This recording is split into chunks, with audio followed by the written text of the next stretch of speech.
lihlelo elibiza i360 million rand. Kodwa ikontraga efanele yakha isithabathaba ijanyisiwe nayisalungiselela ukuthoma umsebenzi. Ikontraga iBuhle'buyeza Industrial ikhambe ukumangala ekhotho ngombana umbuso sitjhaba walapha ujamise ukwakhiwa kwesithabathaba seentolo. Abantu lebe basisa le mali yabo la kulomhlaba wethu bakhiphe imali tabo ngoba kulomhlaba wethu unetinkinga letiningi.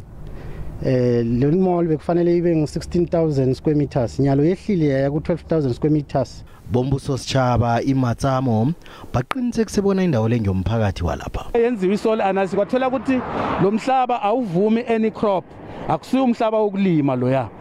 Then bahlala ukuthi abantu abasanayithola ama-funders base babuyele ebukhosini ukuthi thina bukhosi we give back sikunikeza back lo mhlaba ngoba angeke sawutilize asiwathola ama-funders.